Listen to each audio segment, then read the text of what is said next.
Well, the microphone died in the stadium. It's always something. There's always something new, some new complication, but now we are about ready to get underway here in DeWitt. Thank you very much for joining us here live on YouTube. Sam Gelfand bringing you this contest between the Jamesville-DeWitt Red Rams and the Christian Brothers Academy Brothers. Well, we have this moment right now before the game starts. Let's take a quick look at today's players on a rampage. Of note for the Jamesville-DeWitt Red Rams today is number 19, Sam Bobrick. We're highlighting a pair of forwards for both of these teams. Bobrick, a 2019 All-Salt City Athletic Conference honorable mention, currently leads Jamesville-DeWitt in assists, scored JD's last goal that came against Baldwinsville a week ago. Unfortunately, the game against Cortland on Wednesday was postponed due to coronavirus-related issues, and he is a club team state champion, so he has experience playing at that higher level. Meanwhile, Ben Vlasis for Christian Brothers Academy, the senior forward, had a hat trick in the season opener. Now he has 5 goals in just 3 games. He's committed to Colgate University, and guess what? He's also a 2-star tennis recruit, so you know what? He can do it all. And he's going to be someone that the Christian Brothers, or the Jamesville-DeWitt Red Rams will have to watch out for as this game progresses. After all, 5 goals in 3 games, no matter the opponent, that's someone who is dangerous, someone who knows how to break through those defensive lines and create opportunities for themselves. So we are just about ready to get underway here in DeWitt.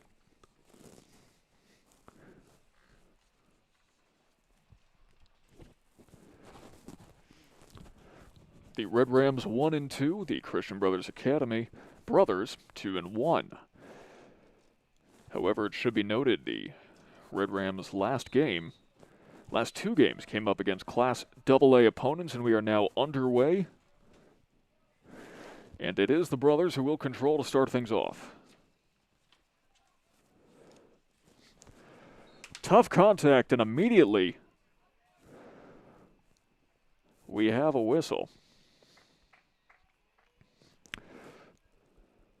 So we take one more look at that.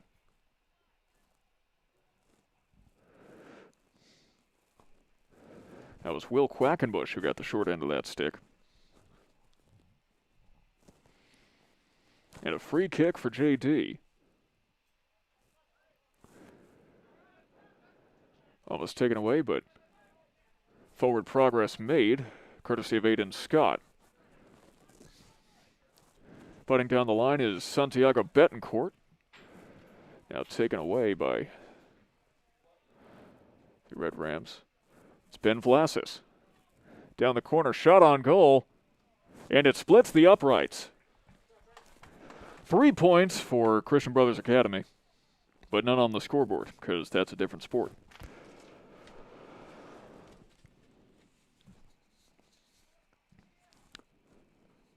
Be funny though. So Sam Allen with a goalie kick. Allen has 16 saves in 3 games. He's already doubled. Actually, his last outing against FM, he doubled that total. He had 8 saves, but allowed 4 goals. Then again, of course, Fayetteville Manly is one of the best soccer programs in New York State. Francesco Pagano is an All-American, and when you're playing against an All-American, you're bound to let a couple in. Here's the throw-in. Cross attempt denied, courtesy of a header from Andre Dovciak.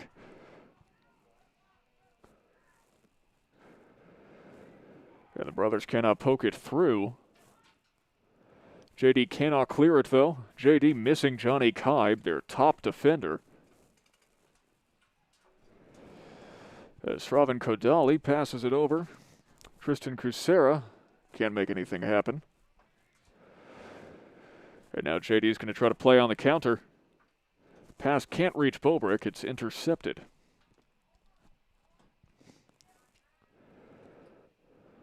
JD defense using their head so far in this contest, and here comes CBA out of nowhere. That's Tyler Roche. So now Will Quackenbush cannot get it past Kodali, and Chris Barbuto almost could. Can't quite call that a clearance.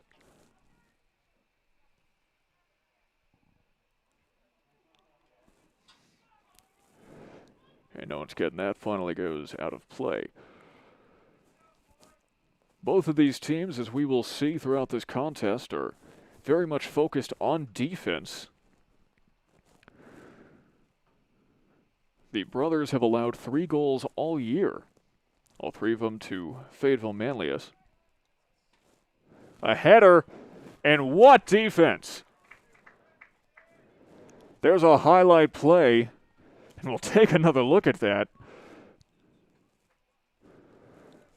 Off the throw-in in the header. That is Matt Sweeney with an incredible play. And now JD looking to make some forward progress. Bobrick taken out of the way by a shoulder check.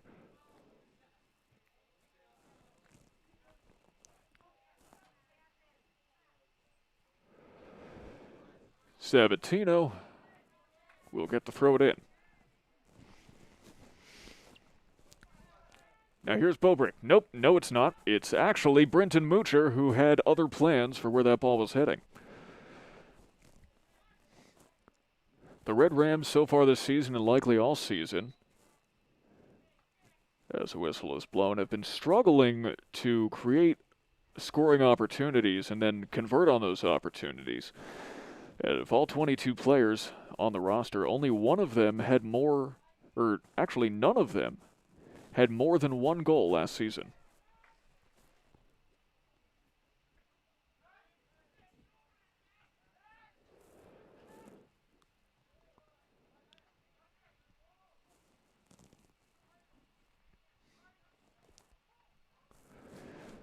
So JD attempting to use some short passing, circumvent the defense. There could be an opportunity here for Ryan Brazel.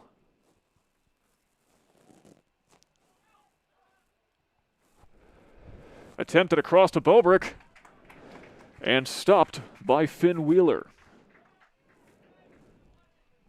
The CBA goalie has 6 saves this season. He had 9 all last season. The offensive strategy very much seems to be get the ball to Bobrick. CBA throw-in.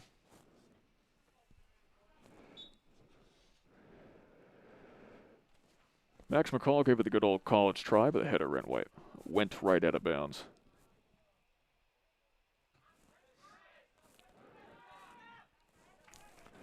There's a good steal from Barbuto, but the pass intercepted by the brothers. Kodali has it poked away. An attempted pass from Aiden Scott is well off the mark.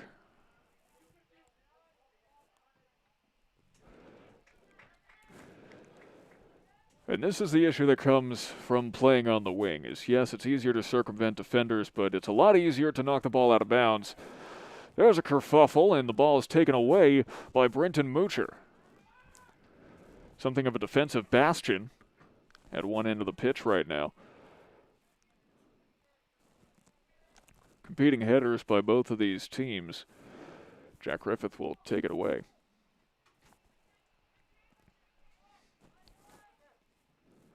Seven minutes have elapsed in this contest so far, as Barbuto will poke it down to Bobrick.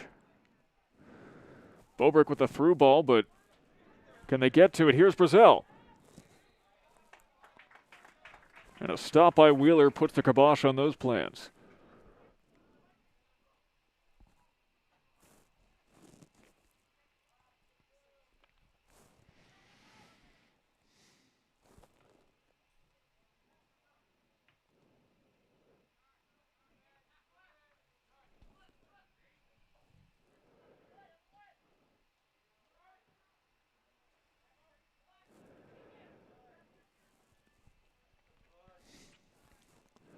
Both of these teams struggling at midfield right now to create any sort of separation.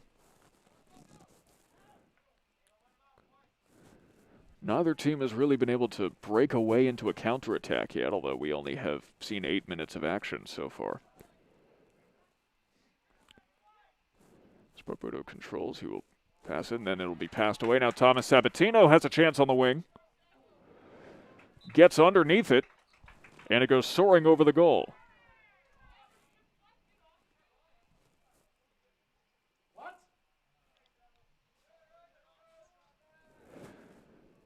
It's a goalie kick. Some in the stands are protesting that it was deflected off of the cleat of a CBA player.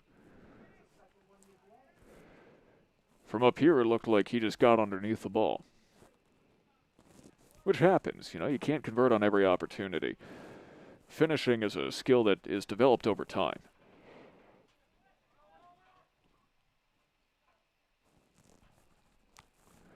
So now here comes CBA down the wing. Top of your screen, a little bit of contact. Can the Red Rams take it away? Poked out of bounds before anyone can do anything with it, though.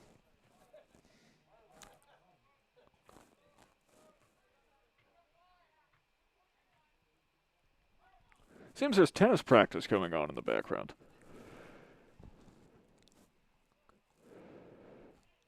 They've been running for balls less than the soccer players have so far, though. Here's a throw-in.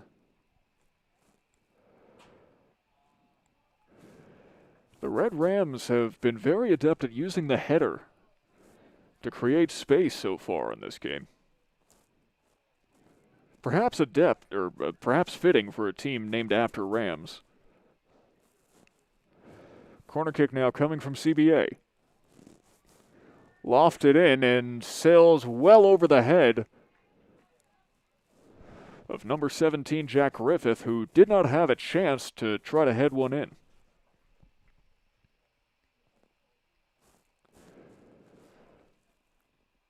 It can be so frustrating as a player to know you are so close and yet so far on a corner kick like that. And speaking of so close, Allen's goalie kick goes short. Now Barbuto passes it back, trying to find some space along the wing. There was the old reverse sliding tackle from Aiden Scott, trying to poke it down, but not before it was deflected away. It'll be a throw-in, though, by Thomas Sabatino, one of 4 captains for the Jamesville-DeWitt Red Rams. The first time ever that they've had 4 captains in one season. Maybe we'll get to talk about that a little more a little later. That'd be nice. As immediate clearance attempt, it just barely stays in bounds, courtesy of some smart handling. But the brothers take over. Tristan Kucera now taking it down the far wing. Pass goes back the Red Rams' way. Far shot on goal and nothing doing.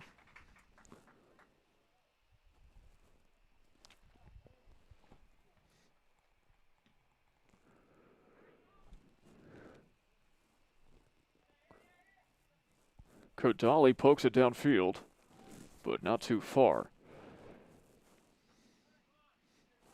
Both of these teams battling at midfield, competing headers.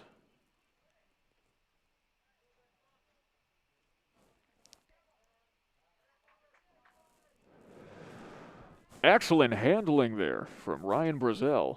A little bit of razzle-dazzle creates some space. Now Bobrick has it poked away by Tyler Roche. There's a push.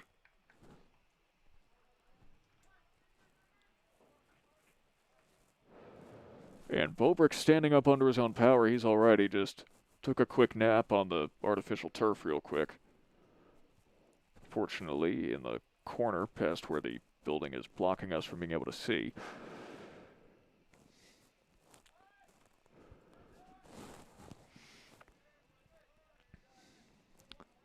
Jake Moan keeps it in bounds. Sabatino to Moan. Moan double teamed. Pokes it out, now it's Brazel. And a good effort, but all it was an effort.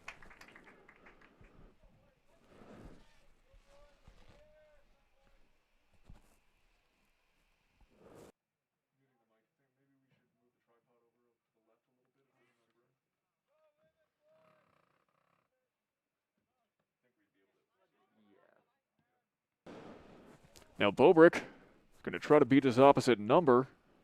Working in stereo with Sabatino. Across the pitch. And there's that defense.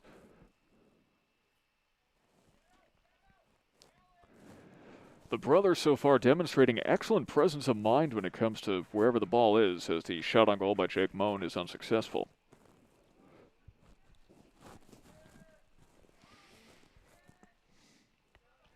Sabatino sends it back towards Bobrick. Then back to Sabatino and towards the brothers. 26.5 minutes left in the first half of this contest.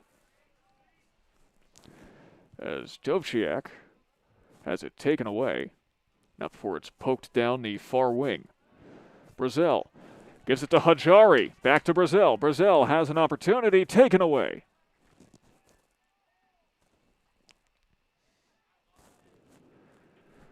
Both of these teams forming a great wall of Syracuse right now, and neither team has been able to penetrate it so far.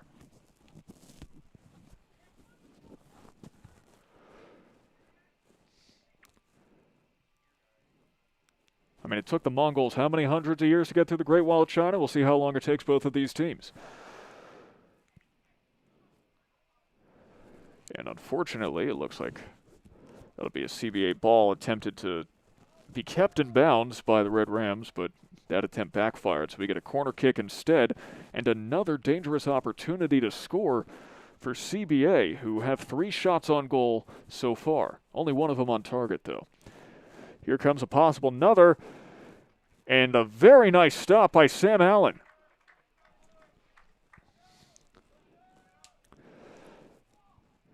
Allen taking the role of a field general. Let's take one more look at that stop. Here it comes. Look at Allen laying himself out, attacking that ball. It's good to see a little bit of aggression from your goalie.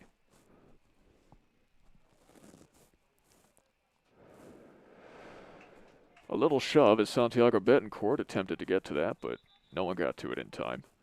Substitution coming in for the Red Rams.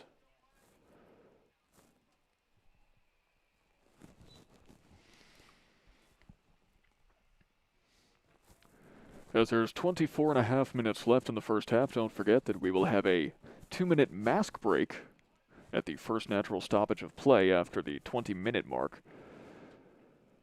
One of 2020's little presents. And Jake Moan takes it away. Playing aggressive, fighting for it, but he is ruled with the last touch, it seems.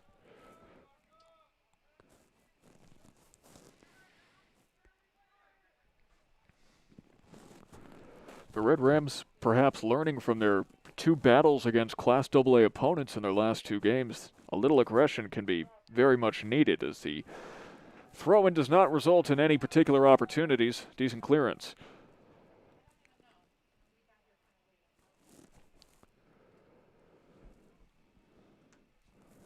Sliding tackle towards the corner. That's Brenton Moocher, who seems to be all right.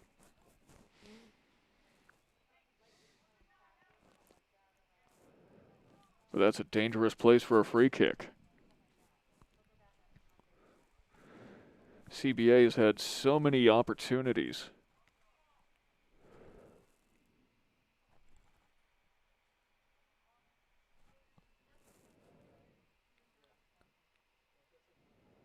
Don't want to speak too soon, but they have struggled on the cross, though. And there was an attempt at cross that goes the opposite way. Float helplessly into Allen's waiting arms.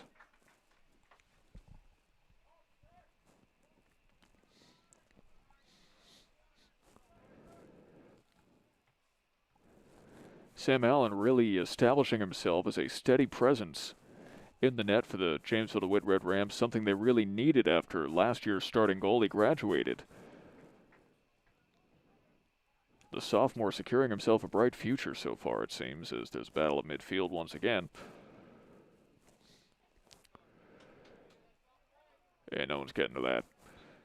The difference that we've seen so far between CBA and JD is that while Jamesville-DeWitt has been able to get down to the opposite side of the pitch, and they've been able to threaten to score.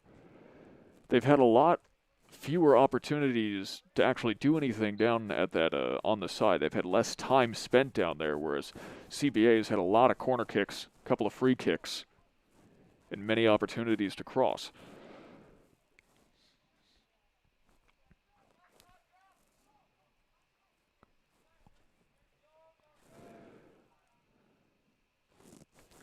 Coach Joe Papaleo of CBA hands his player the ball for the throw-in. Papaleo, by the way, the only All-American goalkeeper in Syracuse University history. All-American in 1982. Drafted in the very first pick of the very first round of the North American Soccer League back when it was the #1 league in America before the MLS. Declined the offer at the New York Cosmos, though, to spend some time in the National Indoor Soccer League, where he was a 2-time goalie of the year. So here's someone who knows a lot about defense and clearly emphasizes it in his team's performance. And it seems to have worked, because this is his 25th season. He has 2 New York State championships and 6 regional championships under his belt.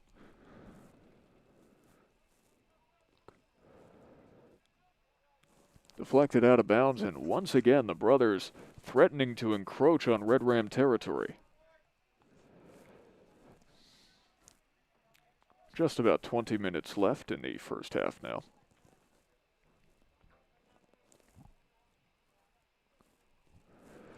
Corner kick incoming.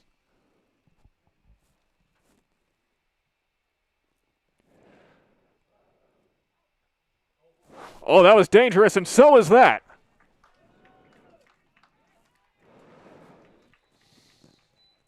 And Sam Allen once again gesturing, nope, nothing's happening on my watch. One more time, off the crossbar and then splitting the uprights over the top.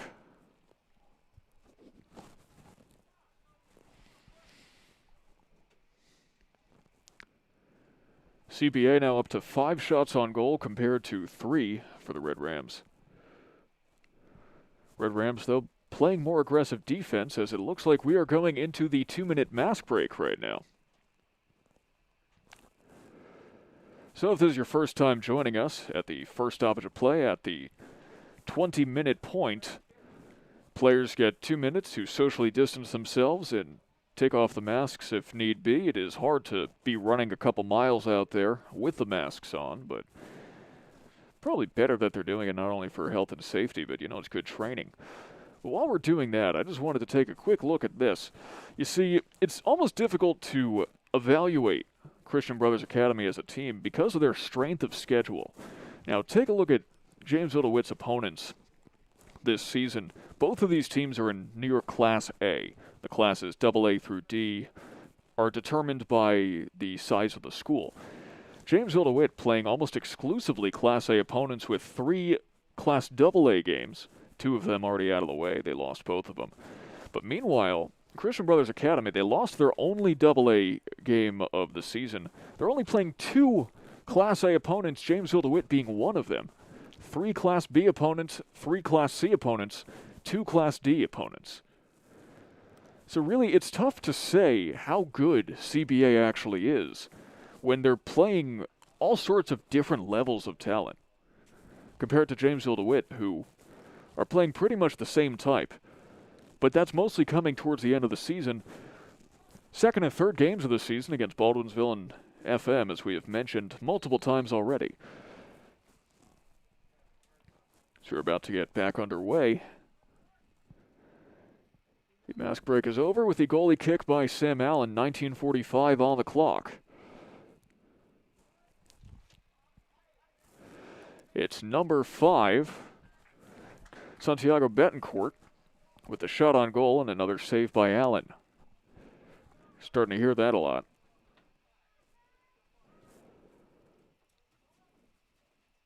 Not a bad thing. We need someone to be slotted in there after we won't be able to hear save by Lundqvist in New York anymore. Save by Allen sounds decent enough. Well, how about a save by Wheeler? With a clearance there to Jack Griffith. And stopped in midfield by the Red Rams.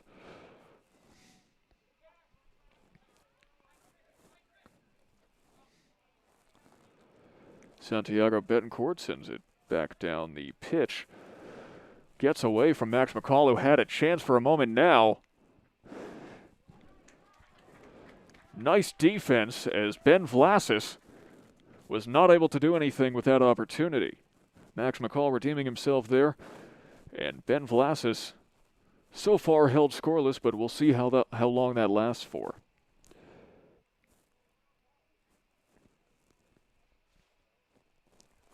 Once again, Vlasis 5 goals in 2 games.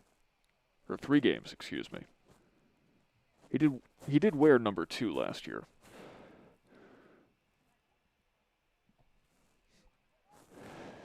Here's the corner.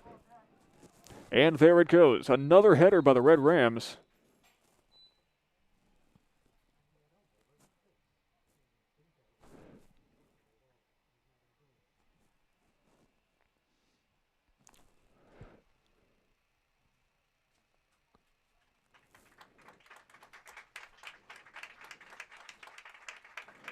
Looks like someone took a little bit of a bump on the head. That is number 26, Andrei Dovciak, who is playing aggressively on the cross attempt, and as is the rule, he'll have to come off now, but he doesn't look much more worse for wear. He is a very important part of this Red Rams squad, though. And you know that they're hoping that he'll be back on the field as soon as possible. He is one of their 4 captains. And last year, he was an all-league honorable mention. So goalie kick by Sam Allen. We'll restart the clock, 18 minutes on it.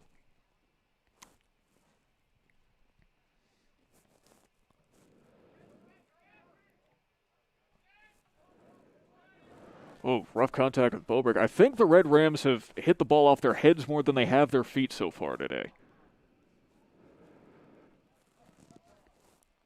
The Red Rams becoming known for headstrong play, it seems.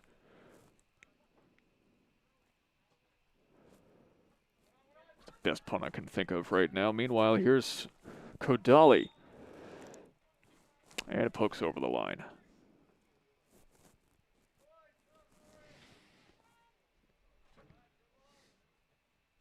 Quick throw in and taken across midfield. It's a foot race. Brazel, can he get to it first? Yes, but it's slowed down and Tyler Roche took over.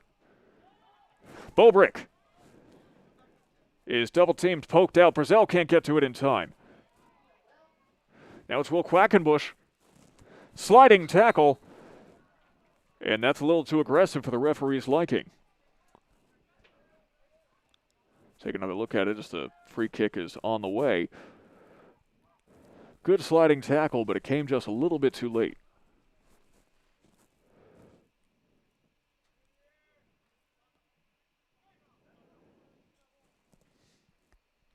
Michael Habor gets rid of it.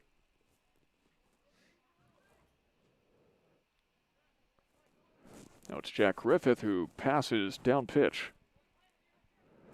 That's Betancourt. Fighting towards the wing. Cross attempt, the header off the mark.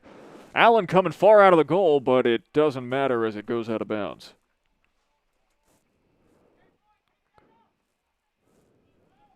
That could have been quite the opportunity, as we see here once again. A bad header from Will Harrigan, the forward, was the difference maker on that drive. Harrigan, though, has not scored since October 10th, 2019. That game was against Mexico. He does have 5 assists, though, this season. He is leading CBA in assists. In fact, 3 of those assists came in the last game. And now Brazel attempts to make something happen. Across to Moan. And it's in!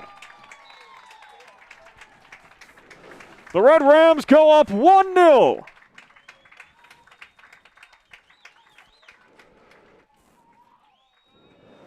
A beautiful goal from Jake Moan. Let's see it again. Look at this. Great cross by Ryan Brazel, identifying the open man. And Finn Wheeler was able to get a hand on it, but a hand was not enough. Jake Moan with his first goal of the season.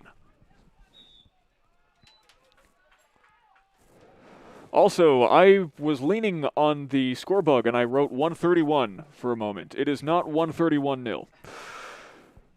That was me trying to reach over to mark off that Moan scored a goal.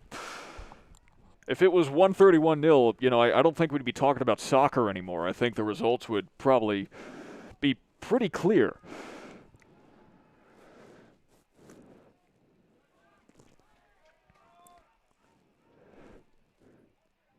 Actually, as Betancourt pokes it away, and there's a clearance, that may have been Jake Moan's first career goal, actually, as he did not have any stats listed last year. He is a junior, which means that was likely his first goal ever on varsity. Congratulations, Jake Moan. What a way to do it, to open up this game against CBA. And it's been opened up and closed right back.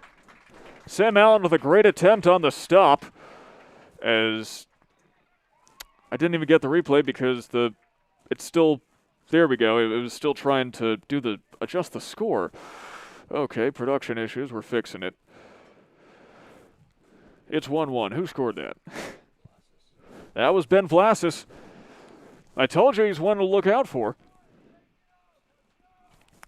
Vlasis with his 6th goal of the season in just 4 games. And with a sudden flurry of scoring, it is all tied up at 1.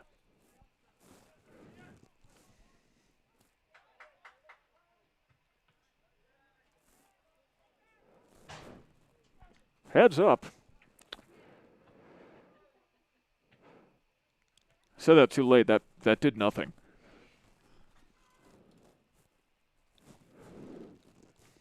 Didn't hit anyone, did it? Although if it did hit anyone, I mean, if it was apparent, as we're seeing from the Red Rams play so far, they'd probably have a pretty decent header.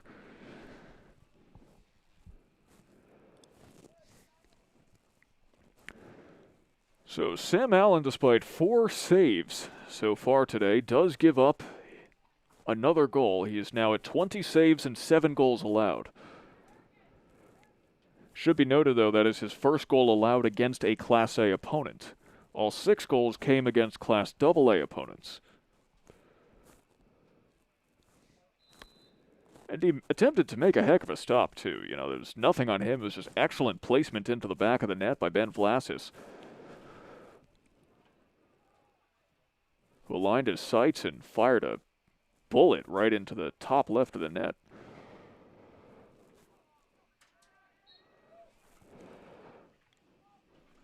Once again, a bit rough for the referee's liking. As we see it again.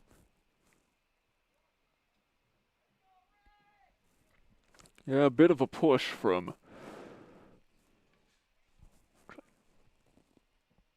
Actually, couldn't see the number. I think it was 12. I think it might have been Ben Vlasis. Well, there's no reason for me to speculate. I can tell you for sure there's 12 and a half minutes left on the clock in the first half. And all of a sudden, this first half has become a lot more energetic. Moan and Brenton Moocher battling. Love how aggressively Moan is playing. He's going after whoever has that ball. Forget about zone defense. He's playing man-to-man.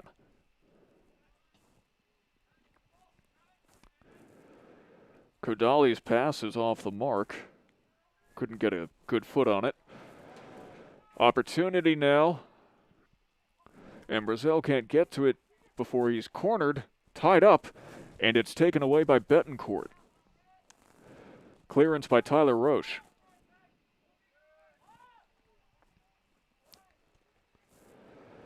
Now here comes Vlasis, who demolishes Sabatino. Could have been a good stop by Allen, but it was too off target to become a goal. Let's take another look. Actually, Allen might have gotten a hand on it. And if he did, that's even better. It's a little tough to tell from this vantage point. I'm going to be generous and give that as a save to Allen. Header attempt and nothing happening. Allen definitely demonstrating the #1 quality of a good goalie, and that is reflexes.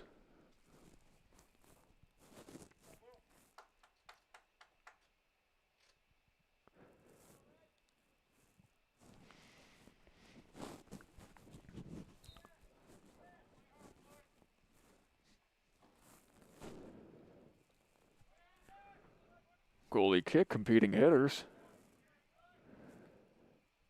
No one has clear possession yet. They're playing 500. Now goes to Bobrick. Oh, that was a big push out of the way.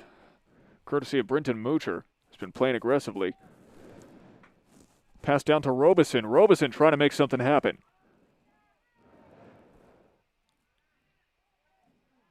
There's another push. And we have a player down.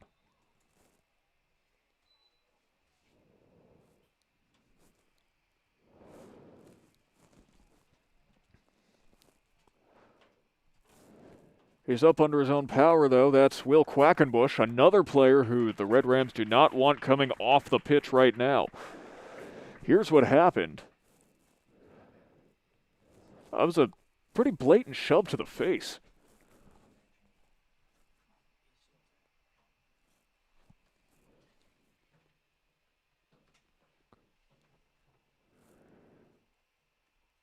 As we await the free kick. Here it comes. So now that's Dovciak and Quackenbush, who are the two players who have come off due to injury. Neither of them expendable.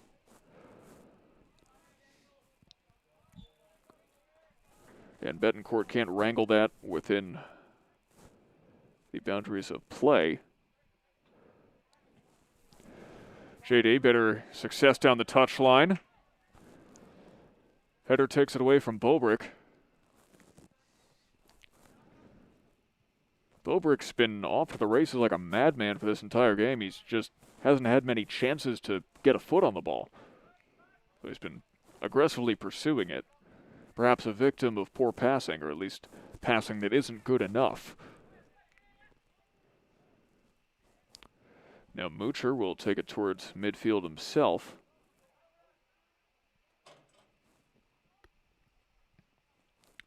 Poke down the touchline.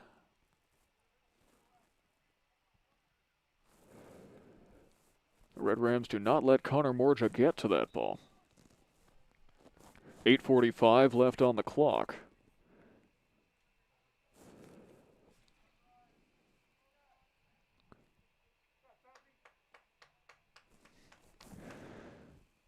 There's going to be a throw-in now for Ben Vlasis.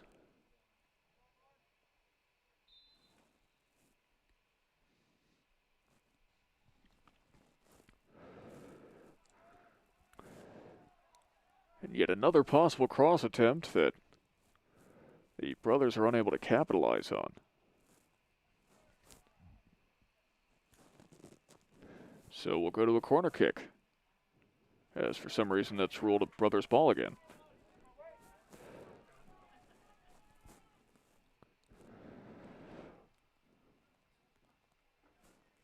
And nothing doing. Another corner kick coming up. You know, there was something interesting we noticed the other day. 65% of CBA's roster played varsity last year, and 8 of the 18 of them changed numbers. As it is headed out of the way by the Red Rams.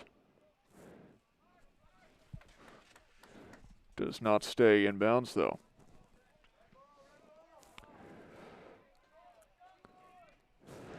All 8 of these players out of the 18 who were on varsity last year for Christian Brothers Academy changed jersey numbers for the 2020 season. Which is really interesting when you consider, you know, the superstition that so many athletes have when it comes to numbers in their jerseys. And most are unwilling to part, and yet there's almost 30% of the team who did. Played down the touchline by the Red Rams. And that one's heading towards the tennis courts. 6:45 on the clock. You know, you hear so many stories about, especially professional athletes, trading numbers for things like Rolexes or gift cards to steakhouses.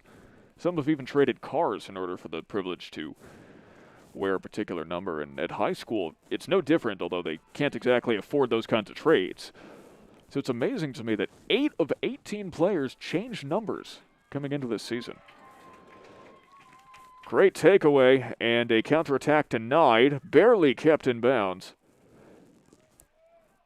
Player seems, is he okay? He's getting up, that's good. No stoppage needed as there's a clearance. 6 minutes on the clock, a little bit of rough contact on the sideline for it looks like Ryan Robeson. Christian Brothers Academy as Bobrick almost had an opportunity, poked away by Brenton Moocher. Moocher has just been, well, I don't know if I can say unstoppable because he's the one doing the stopping. But all he's been doing is stopping. He's been denying any sort of Red Rams attack as this game goes on. 5.5 minutes left in the first half.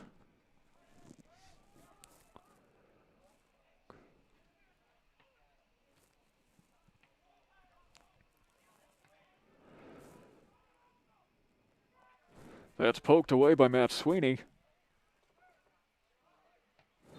Victim of a shove. And the parakeet didn't like it. Can't call him a zebra, there's no stripes, but you know, they're lime green. As we see it again. Now the free kick is gotten by nobody but recovered by the Red Rams. Another aggressive tackle.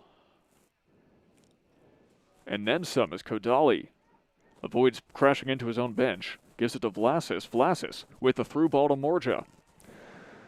Morja tripped up by Dovciak, who's back in the game, and referee throws the yellow card to Andre Dovciak. He has been booked and sent to the principal's office. Let's take another look at that. The question becomes, was that aggressive enough of a play to warrant the yellow card? Well, it might have been. That was a very late sliding tackle with the stiff arm as well. Let's take one more look at it before the free kick comes in. Take a close look on your screen to the center. You see aggressive play and then the sliding tackle. Dovciak with a yellow card. Free kick comes in. Sails high and wide, and the brothers swung for the fences.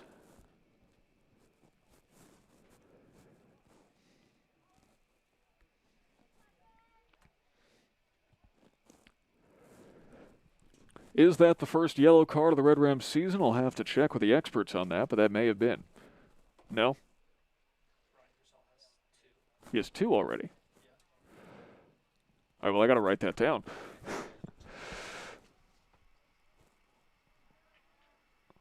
So that is the 3rd yellow card of the Red Rams season. And this is the benefit of having someone doing stats next to me. Thank you very much, Zach McBennett, for volunteering to help us out here, because this is wonderful. And the Red Rams may find it wonderful that there's only 3.5 minutes left on the clock. They could benefit from a reset, play getting a little more aggressive as they really want to poke one in or prevent one from getting poked in before this half ends.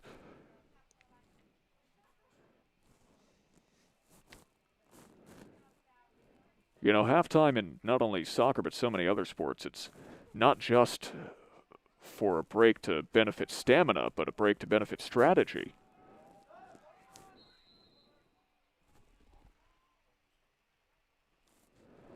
And yet another cross that had nothing on it from the brothers.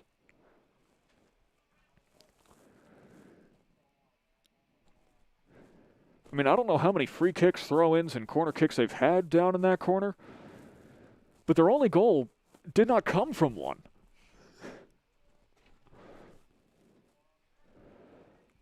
Now sent out by Allen. It's Tanner who sends it further down.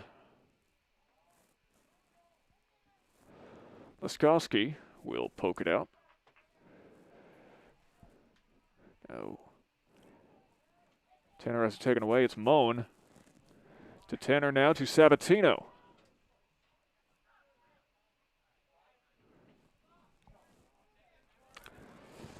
The passing game of the Red Rams so far unable to penetrate the defensive line.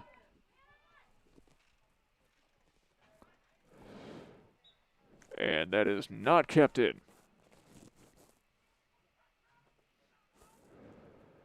Even if the Red Rams aren't able to get another goal in before the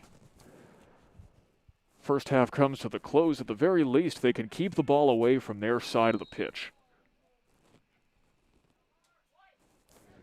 Substitution coming on for the Red Rams.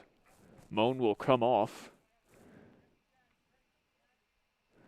in favor of... I need to get my glasses checked. That looks like... Oh, it's Lucas Bort, who is not in a goalie uniform today. He did play midfield last season, so he can suit up at number 23 if needed. Otherwise, he's wearing number 0.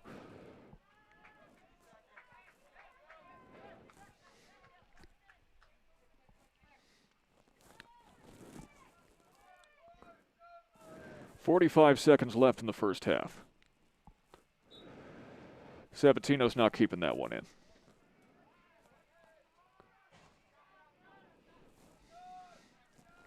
.30 seconds left. It's been a contentious first half here in DeWitt. Both goals came within a minute or so of each other. These teams have been fighting it out at midfield and on the Red Rams corner as well all game. 8 seconds left.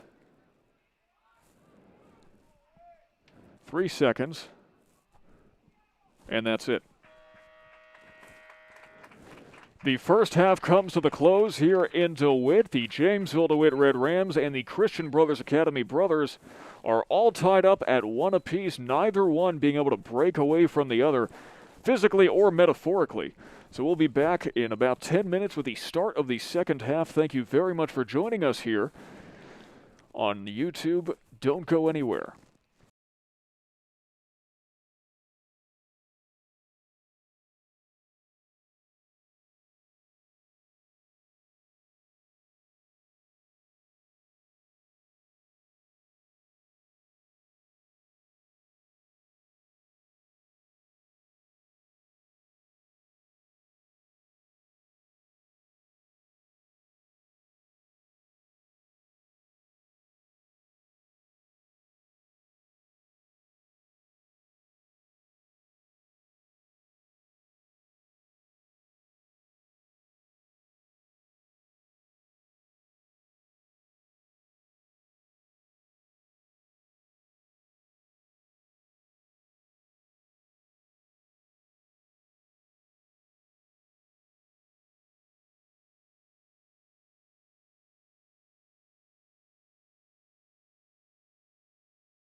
Welcome back, ladies and gentlemen, to Jamesville-DeWitt Central High School here in DeWitt, New York. Sam Gelfand here for Jamesville-DeWitt Athletics.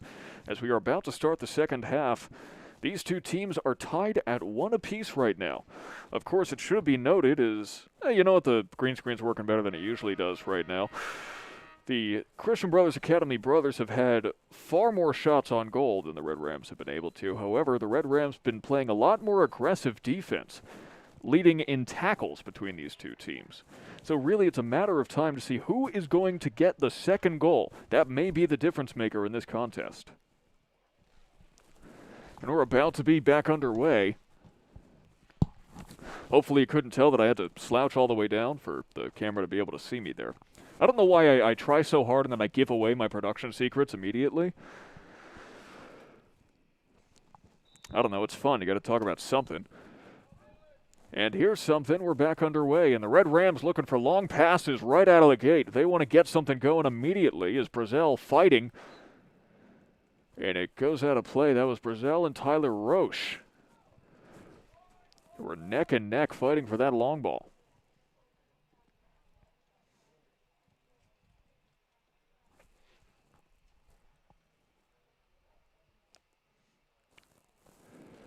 And it looks like Roche will take the free kick.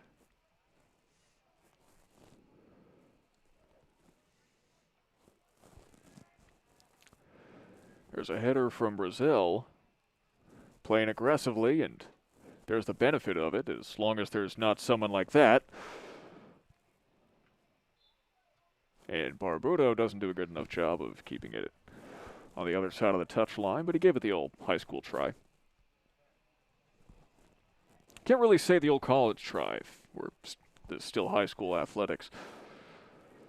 That would be improper. That would be inaccurate, and we're not about that here. Quackenbush pokes it away, and Quack gets his leg stepped on.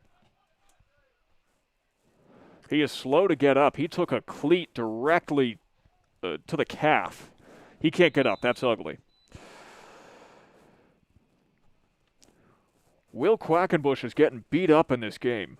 Let's take another look at it. Take a look as he falls with the sliding tackle.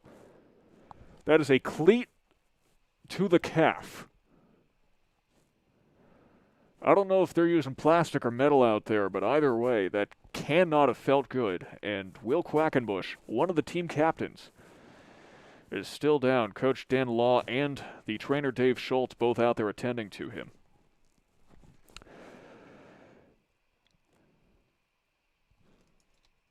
And that is the last thing the Red Rams need this game or this season. Let's take a look at it one more time.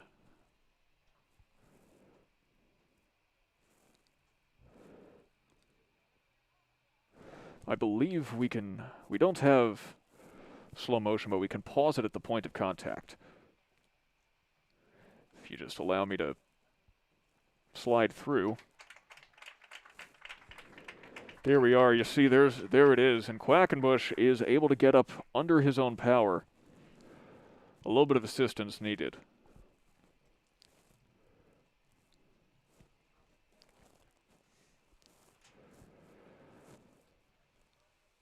Quackenbush, this is his second time heading to the bench. This one in a lot worse shape than the first. Quackenbush, a all-Central New York third-team selection in 2019.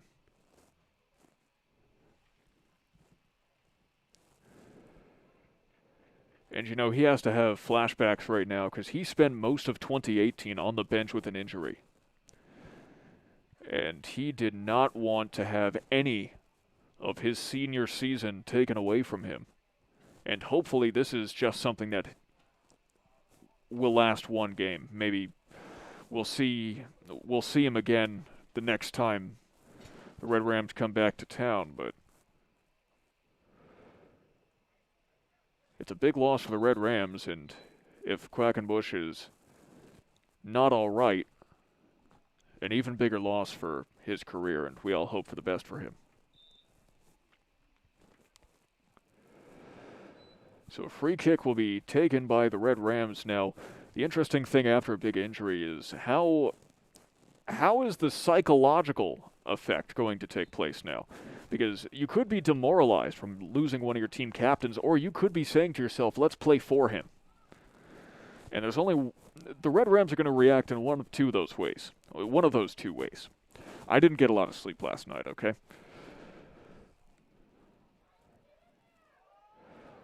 And it's off target. No chance of getting in goal.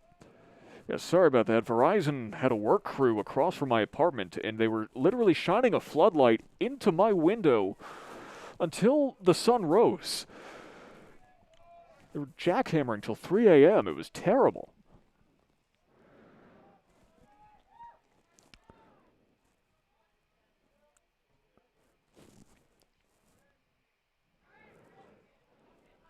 And meanwhile, the Red Rams hoping to hammer a couple more into the net as that one goes off the foot of Will Harrigan.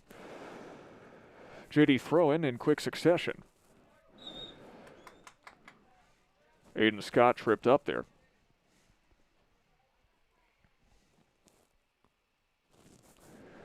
Aiden Scott, I actually just learned today, we knew he had international experience before. He actually played in the Maccabi Games in Israel and the Pan American Games in Mexico.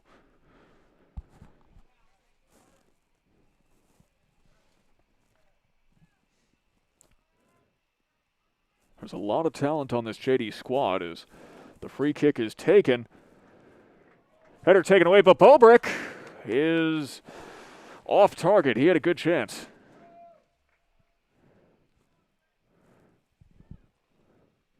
We see it again, attempted to be headed out of the way, and Bobrick had scoring on his mind, but not on his foot. Corner kick coming in.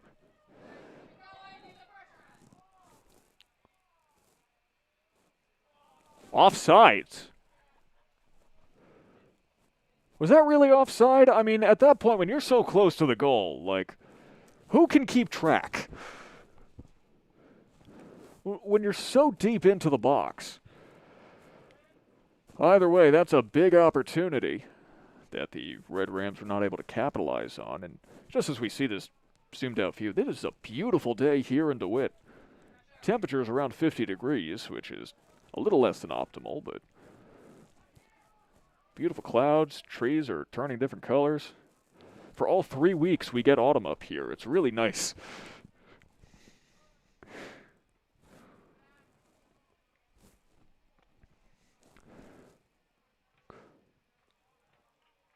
Sabatino pushes it on the opposite side of the touchline, and now the Red Rams swarming. Hey, nice catch from the backup goalie, Ryan Petrie.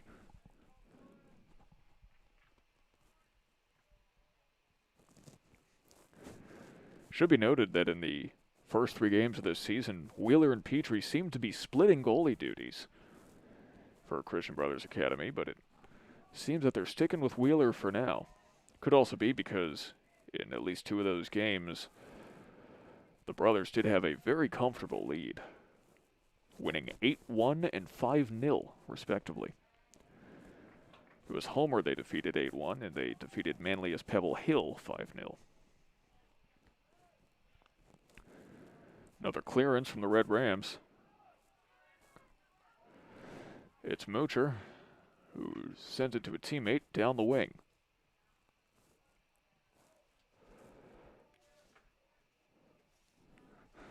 Long pass.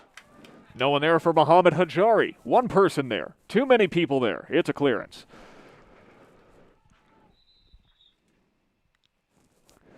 In soccer, one's a crowd. Whether it be with defenders or the score. Just under 34 minutes left in the game. At least presuming we won't go to overtime. If the score remains tied, then we will have a 10-minute sudden death overtime, and then a second sudden death overtime, 10 minutes if no score is changed.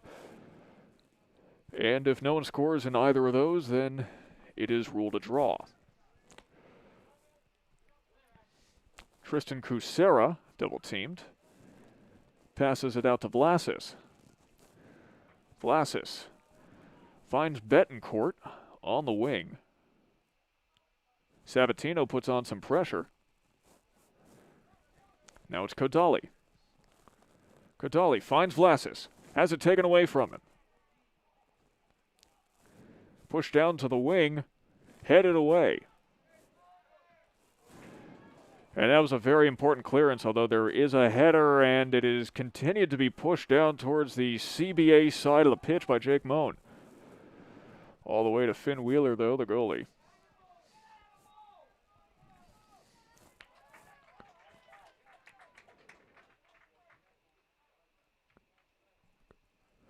That was quite the drive. Nothing came from it, and Matt Sweeney will get to throw it in.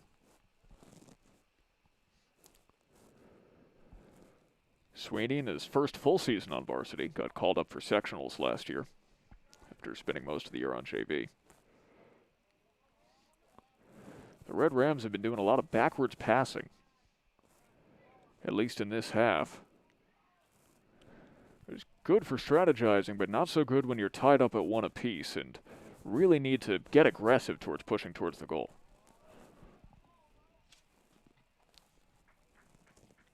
That's a defeated look if I've seen one from Ryan Brazil.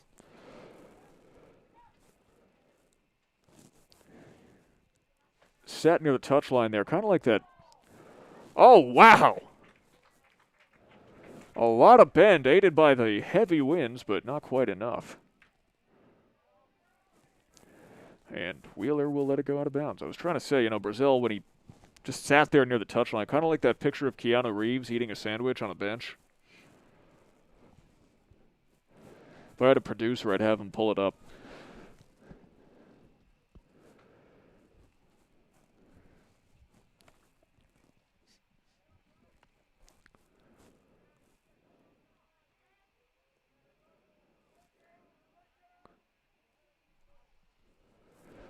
Now it's Roche. Gives it to Habor. Habor to Roche, and a clearance attempted. Gets a little under it, doesn't get the distance they'd like.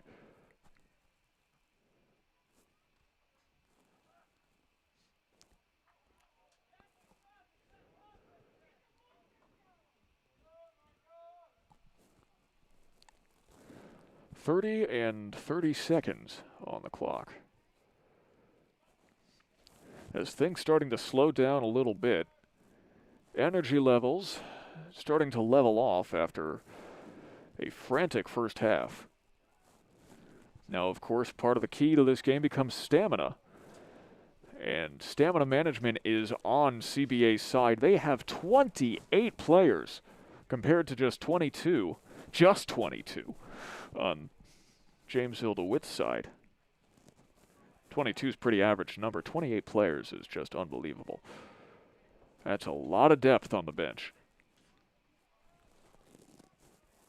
But it makes sense considering their website says that about 80% of their students participate in athletics of some sort. So you got a large talent pool to choose from.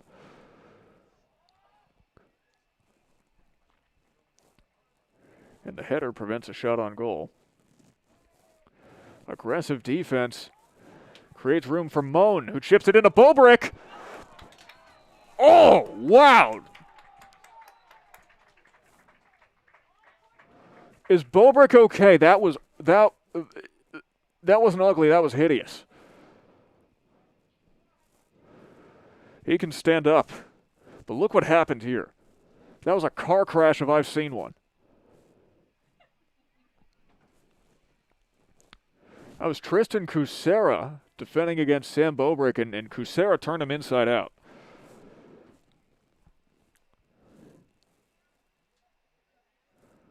Bobrick's kind of just walking it off right now, making sure he's okay. Let's see it again. Not to capitalize on the suffering, but just if Bobrick is injured, then there's the number one scoring threat on the Red Rams out of the way.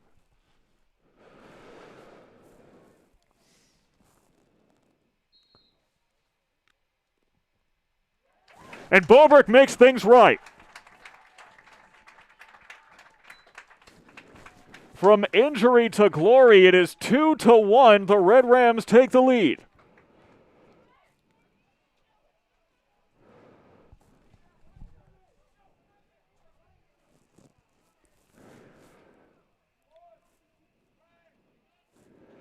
Technically a free kick, not a penalty kick.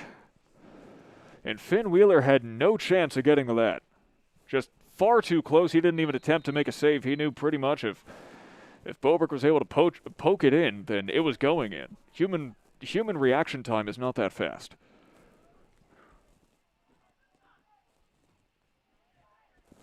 And now the Red Rams energized. They're up 2-1 with 29 minutes to play.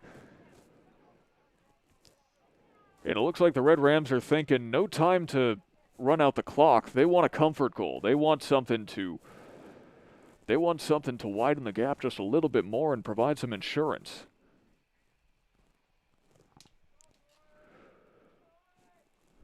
That was the 5th shot taken by JD today. 4 of them on target. Meanwhile, 9 shots have been taken by CBA, and only 5 of them have been on target. More shooting chances for CBA, but JD has been able to capitalize on them better. Oh, attempted bicycle kick. And a good shot by Thomas Sabatino, but Finn Wheeler on top of things. See if we can take another look at it.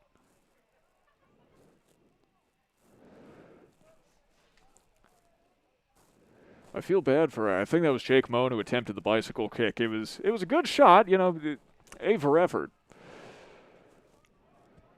But he didn't quite have a handle on it. Crucero with the clearance.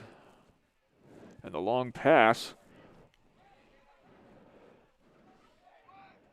Poked out of the way at the last moment by Matt Sweeney. Good defense.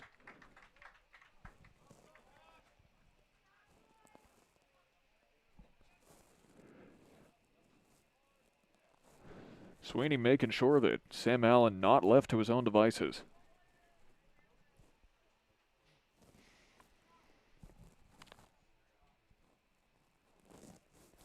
There are a few other moments in life at all as that header goes well over the goal. A few moments that I would just tell you, look at the trees. Look at those trees. They're gorgeous. You know, I'm from Florida. We don't get autumn. The trees don't change colors. This is a real treat. If you're from Central New York, which I assume you are if you're watching this game, at least you live in Central New York. You know, appreciate it. Don't take this for granted. The beauty of the nature that's out here and the fact that we get to watch the beautiful game under this beautiful setting. Brazil can't get to it. Red Rams continuing to attempt to push forward. Long passes employed by CBA.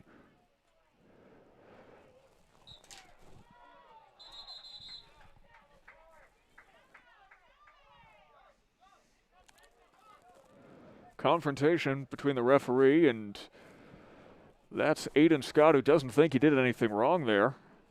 Gets a talking to. Let's take another look at it. Yeah, it looks like a good, honest tussle, and then it looks like whoever that CBA player was, well, honestly, he hit Aiden Scott with a dragon screw. Long cross attempt. And that is a big clearance by the Red Rams. They needed that.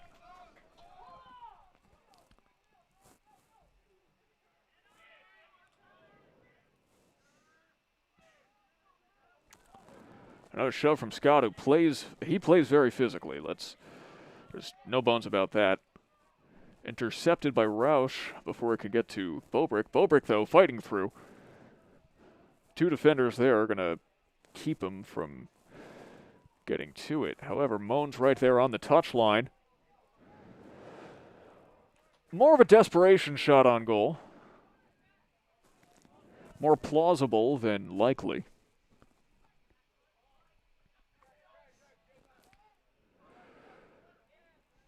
The header from Vlasic Vlasis, excuse me. Vlasic is the pickles.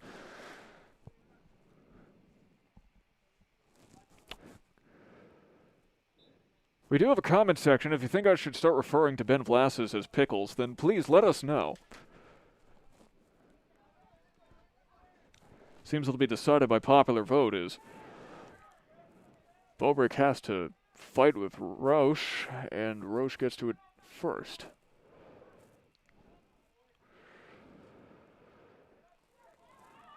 Oh, blatant pushing.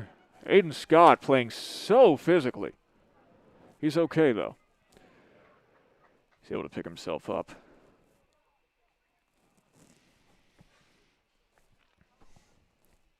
"24 minutes left.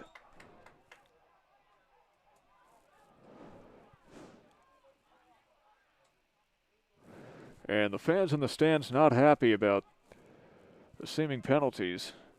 So we take another look at what just happened to Sam Bobrick. There's a big push. Free kick incoming. Header by Brazel.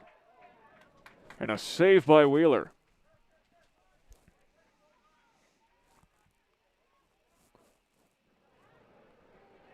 Trip up between Sweeney. And now Hajari takes it for a ride. Brazel cutting through. Off the shin, Scott hitting the back. And an attempt to make something happen. Wheeler's able to scoop it up. 23.5 minutes remain.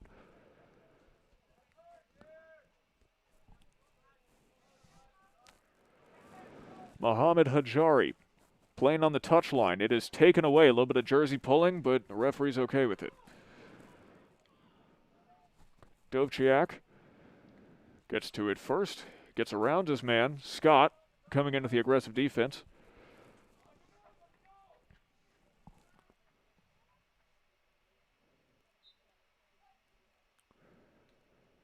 Throw in, or maybe not, as Dovciak decides to do a little bit of juggling. There is a substitution on the pitch.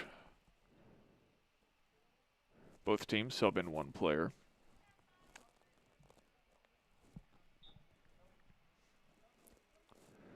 Right in the corner, here's a throw-in. Excellent positioning by Will Harrigan getting in front of it. And it goes out.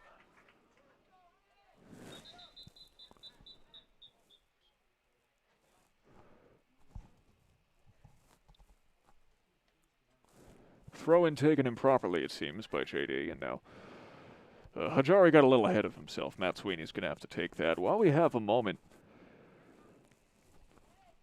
let's talk a little bit about some of the safety guidelines that all players are going to have to follow. Great header. The Red Rams take possession. All players do have to have masks on right now, and these mask breaks you see are socially distanced. No hugs, high fives, handshakes before, during, or after the game. Benches are extended. They're longer than before. Referees have to stay 10 feet away from the action. Attendance limited to 50% capacity, and all players only get 2 passes that allows friends and family to come to the games. High-risk sports such as football have been moved to March, and there will be no playoffs in order to minimize travel around the state. It was just demonstrated why that's such a good idea. About a week ago, Syracuse University had their first big outbreak after someone traveled to Binghamton and then apparently went to a party. College kids, you know, when will they learn? Yeah, who do you think's operating this broadcast right now?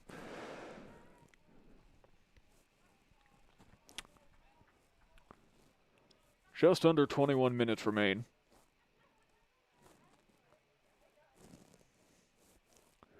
As plays continuing to get tied up on the wings.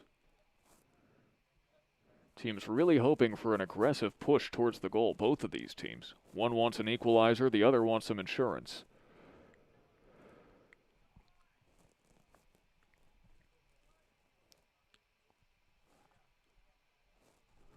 Throw in for CBA. High fly ball, and it's out of play.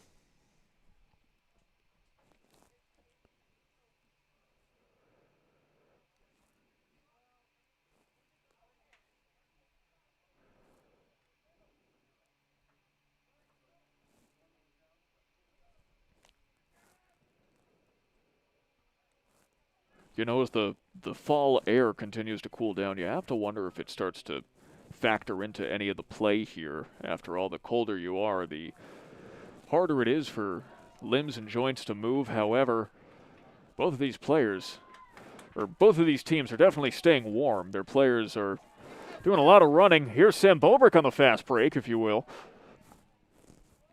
Not for long, though, taken away by Roche, who has been his opposite number all game. Attempted to get across to Barbuto, and that wasn't happening. Overshot.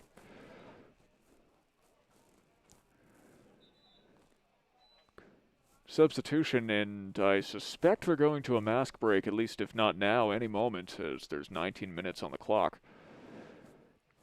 Indeed they are. So while we're having this mask break, let's take a quick look at some of the games we're having coming up here for JD Athletics, whether it be on YouTube or if we eventually get to make the move to Twitch TV. Our next game is October 20th at 6 p.m. The boys will be back playing Oswego. That should be a good game against the Buccaneers. On the 23rd at 7 p.m., the girls will be here playing East Syracuse-Manoa.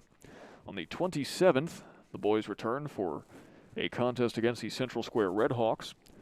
On October 29th, the girls will play Oswego, and then on Halloween at 2 p.m., they will be playing Class AA Liverpool. We'll be there for all of those, and we'll see what I'm dressed up as on Halloween. I'm still not sure yet. Can't show up as a referee. That'd confuse people. Wouldn't seem very fair and unbiased now, would it? But we're on a mask break here. Both these teams collecting their breath. You know, let's take a look around the league, too. Here's the current standings in the Salt City Athletic Conference Empire Conference, where Jamesville-DeWitt plays. They are currently in third place, as it's determined by play in conference, not overall record. East Syracuse-Manoa, the Spartans, currently sitting at the top, followed by the Redhawks. Then your Jamesville-DeWitt Red Rams, Oswego Buccaneers, Cortland Purple Tigers, and the Auburn Maroons. Of course, the Jamesville-DeWitt Red Rams supposed to play Cortland on Wednesday, but the game was postponed, if not canceled. Need to get an official word on what they'll be doing, if they'll be making that up or not. Due to COVID-19 related incidents. That's all I know. That's all I can tell you. That could mean pretty much anything these days. But you do have to give a hat off to Jamesville-DeWitt, who have been taking not only every precaution required of them, but then gone above and beyond in making sure that these players continue to be as safe as possible, because if they're not safe, then we don't have a season. Hence why even the 50% capacity of stands that we have here are all not only socially distanced, but required to give information in case contact tracing is needed. Meanwhile, the Red Rams hoping to find the goal. Brazil with a little poke, and it just goes right off the foot of Finn Wheeler. It was Ronaldo Colon as well as Ryan Brazil, who both had sights set on the goal.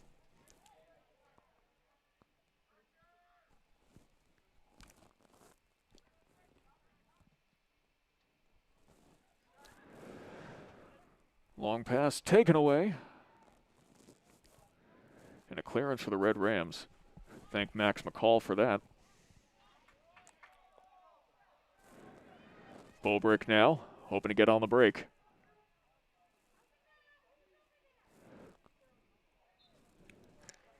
And he's tripped up again by Tyler Roche, who, while being certainly adept at defending Bobrick and his blazing speed, he has gotten a little too close for comfort, or at least a little too close for the referee's liking at multiple points throughout this game.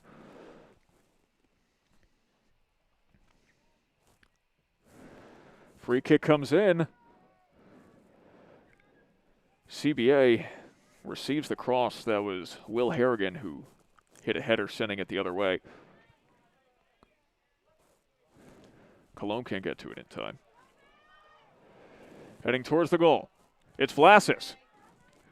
Vlasis, can he find the ball? No, he can't, at least not before JD is able to. And that's going JD's way as Vlasis took a ball off the chest and sent it out of bounds. Excellent defense from Andrei Dovciak, who despite being listed as a midfielder has been moved to more of a defensive slot, probably for the best considering the quality of goal scoring coming from Ben Vlasis.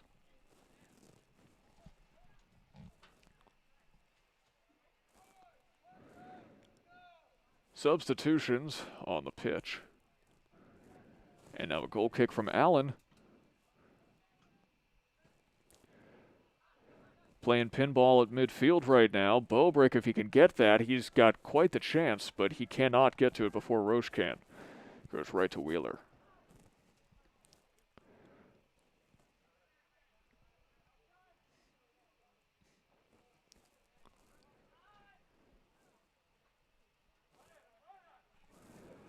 Tristan Kucera all the way down pitch.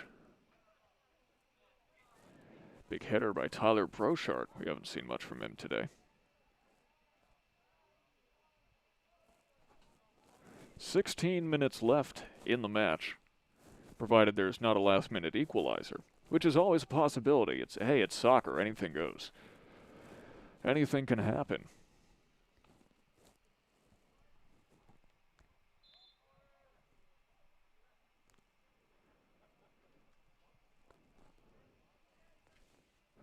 So far, Sam Allen with 5 saves on the day for Jamesville-DeWitt.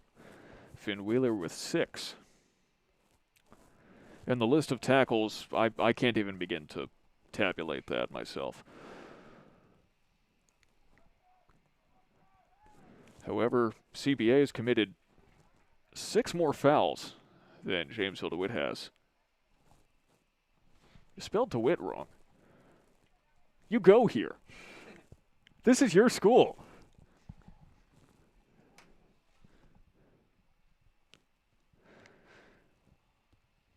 Zach McMenamin, ladies and gentlemen.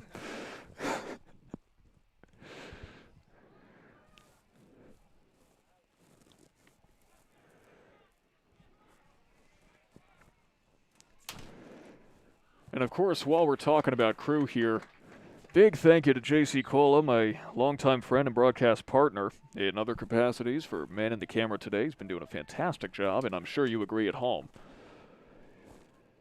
And if you don't agree, then you're not allowed back for the next broadcast.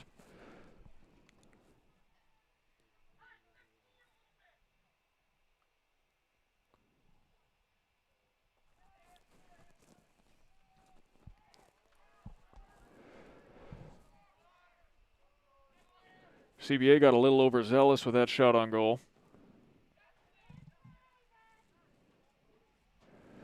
And now it's Kucera. And goalie kick coming up. 14 minutes left.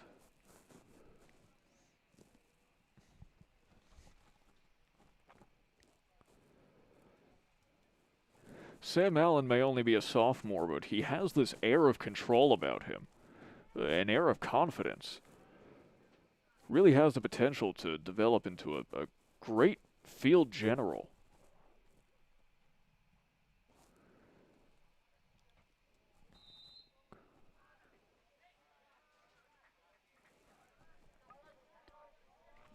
And another foul.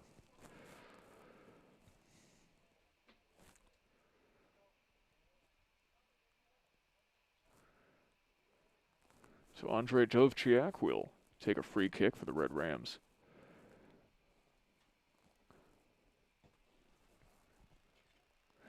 Tries to get it to Brazil all the way in the corner. Pop up. Tanner tries to fight for it. It is cleared out by Tyler Brochart. Not if the Red Rams have anything to say about it. Tanner gets tripped up. These teams are getting more and more physical as this game goes on, out of desperation or necessity. I'm not sure which it is yet.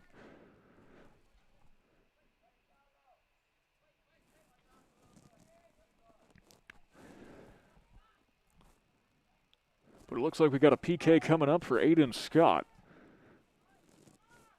I know, Scott was just setting it. It's Captain Dovchiak for King and Country, saved by Finn Wheeler. Big chance there. Andre Dovchiak. His shot was deflected a little bit by the wall of bodies, and then Wheeler just able to scoop it up.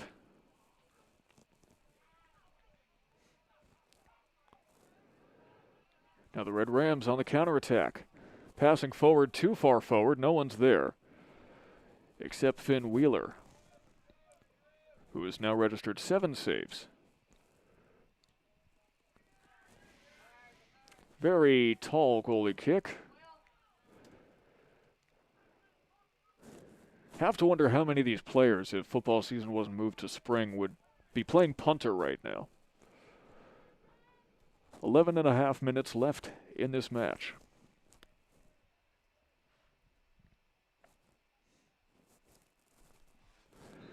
So once again, don't forget to come join us back here on the 20th at 6 p.m. Though we start more at 5:45, opening stuff. For the next JD contest, that's a boys game versus the Oswego Buccaneers. Should be a fun one.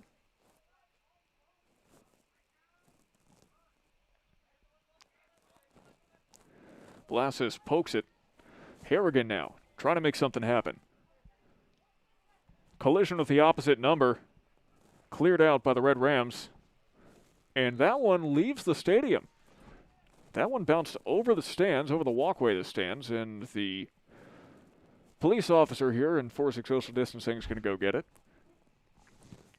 That's called community policing. You know, it's a big thing these days.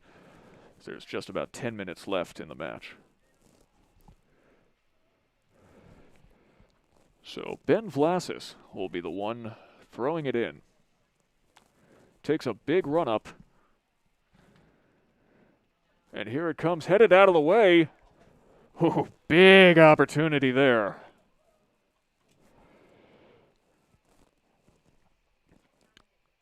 It's a problem that the brothers have had all game long. They get a chance, but they get overzealous. They put too much mustard on the ball, and it goes sailing over the goal. So many of their shots on goal have missed vertically, if not the majority of them.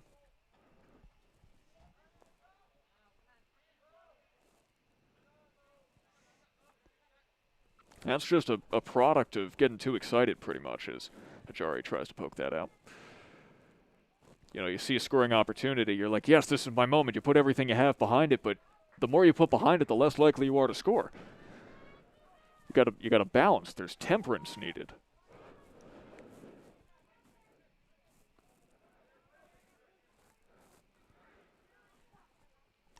Now it's Tristan Cusera who takes it cross midfield.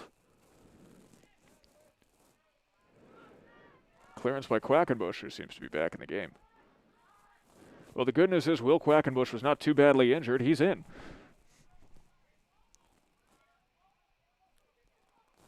We need like a walkie-talkie with the bench telling us about subs or something.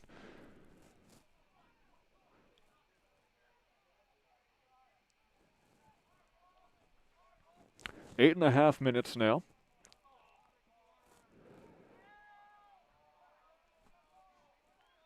If the Red Rams do end up taking this one, the record moves to 2-2.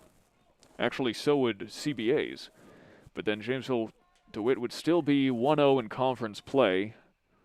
Oswego on the 20th will be their next conference game. They're getting most of their out-of-conference games out of the way early on in the season. Cross attempt. Too much trouble and cleared.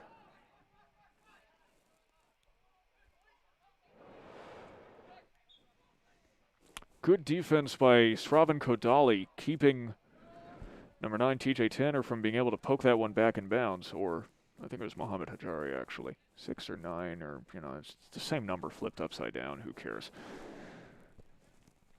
Pushing him out of the way, letting that ball roll out of bounds. Could this be it? There's a kerfuffle. No.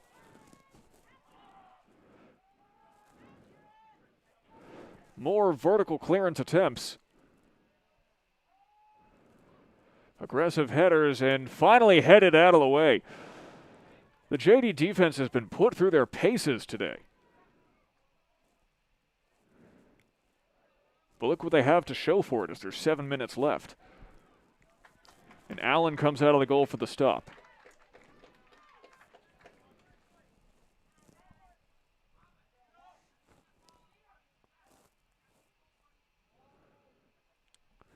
Both the boys and girls teams here at Jamesville-DeWitt defensively minded. Lots of talent on defense and focusing on a couple of offensive players to produce.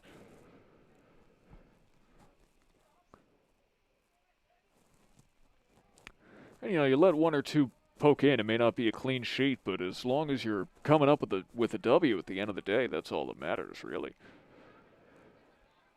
Although what matters really more, I think, is there's a lot of juniors and seniors on both the boys and girls teams, who, with no playoffs this year, this is really a tune-up year. Gives them a chance to show what they've got. Meanwhile, Ben Vlass is thinking the same thing. He is shoved out of the way.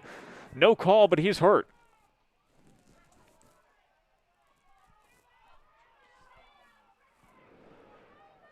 Referee's not noticing. Ben Vlass is still down on the opposite side of the pitch. And here we go. He's not getting up. The trainer's going to have to come on as we take another look at what happened. An aggressive push there from Andrei Dovciak to the face. As Dave Schultz will come back on the field, and Vlass is able to walk it off.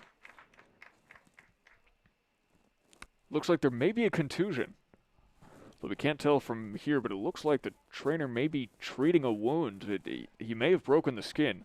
We'll take another look as Dovciak really got in his face on the right side of your screen.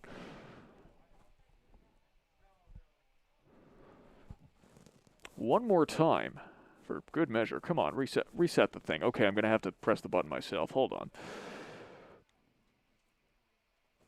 One more time for good measure. On the right side of your screen.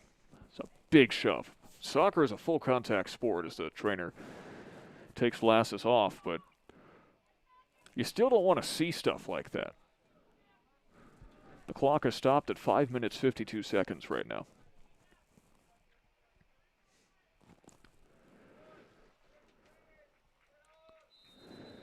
It'll be a goalie kick from Finn Wheeler.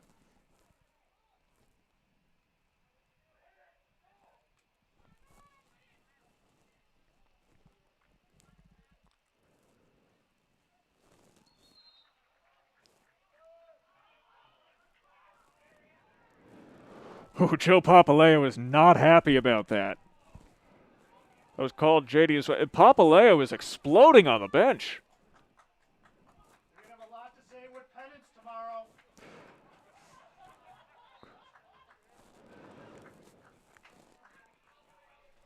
Look at that.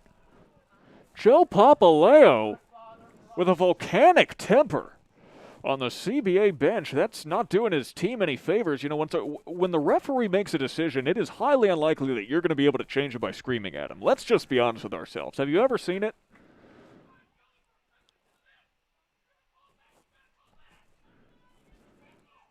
Papaleo saying if you're going to call that, you're going to call that. Or you got to call that. Now, Papaleo's been around the game of soccer once or twice. He's been very successful, but I don't know if that's going to bring him any more success. You know, in every sport I have called, and I've called all of them over about 8 years at this point, you know how many times I have seen a referee or an umpire or an official of some sort reverse their calls because a coach has yelled? Once. Hundreds of games I've seen it happen once. So the chance of that happening, or of that helping CBA, is pretty slim. If anything, I'm kind of surprised Papaleo didn't get yellow carded. But here's an opportunity for Will Quackenbush. Tries to poke it in, and Wheeler right there. Will Quackenbush has exactly one career goal to his name, and it was a very big one. It was the overtime winner in sectional semifinals. It was his first ever career goal. Against Whitesboro, that's correct. And a big clearance from Matt Sweeney, who's okay, but he did take a...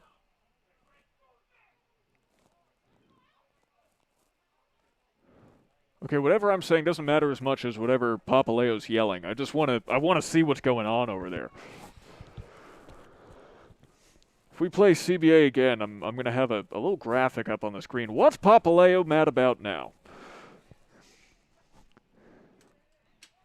A fun little segment, family-friendly show. 3 minutes left in this match.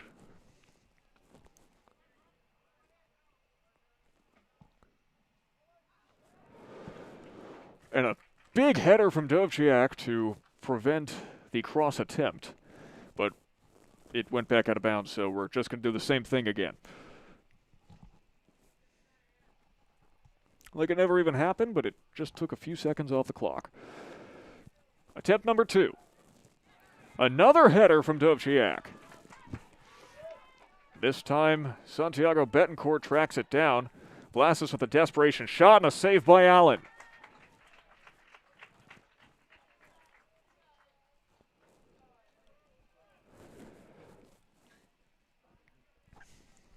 Allen likes to lay on the ground for a decent amount of time with that eat some clock.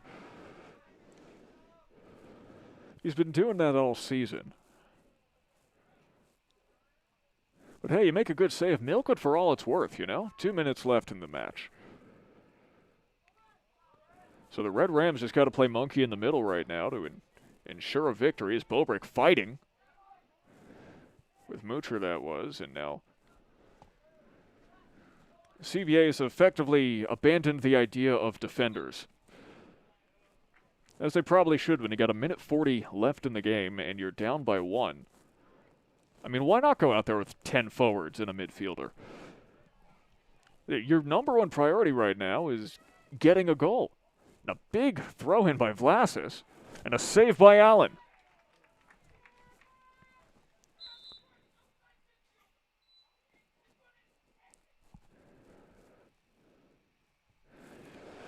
Papaleo gesticulates like no one's business. He's got all the hand movements going on.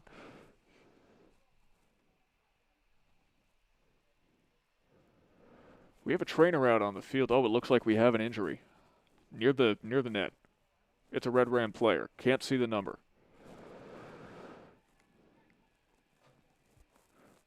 That looks like Dovciak, actually, just from the hair, I think. It may just be a cramp.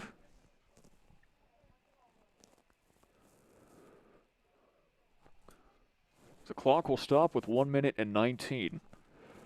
You see cramps a lot in soccer. From the way that the trainer, Dave Schultz, is stretching. Let's see the number. Let's see who that is. Come on, move everybody. Come on. Oh yeah, he's fine. That is number 3. That is Thomas Sabatino. Have you noticed that, like, 3 of the 4 JD captains have mid-length blonde hair?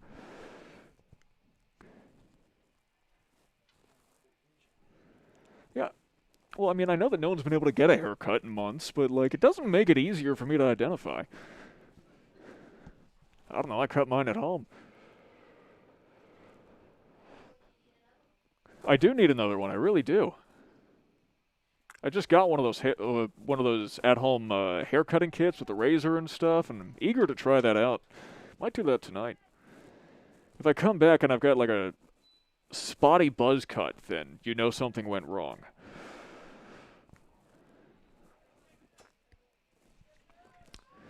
.110 on the clock. Quackenbush with a clearance down the line, too far down the line. But it's okay, because when the ball goes out of bounds, that's eating time. And all the Red Rams need to do right now is eat up time.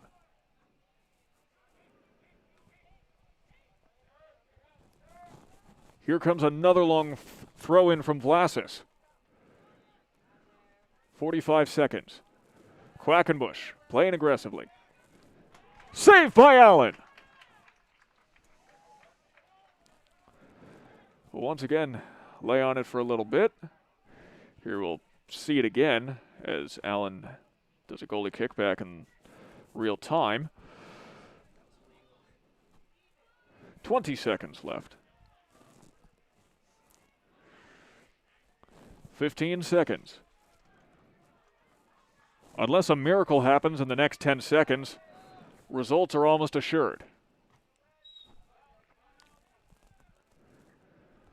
3 seconds, here it is, that's the game.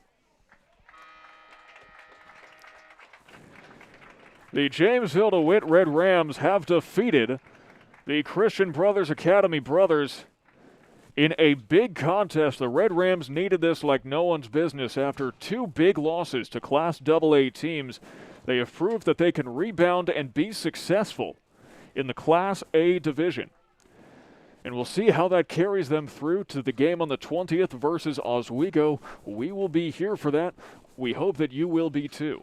In the meantime, my name is Sam Gelfand. Thank you so very much for joining us on this broadcast of JD Athletics. On behalf of myself and the rest of my crew here, Zach McBennett and JC Cola, have a very good rest of your day, wherever you may be.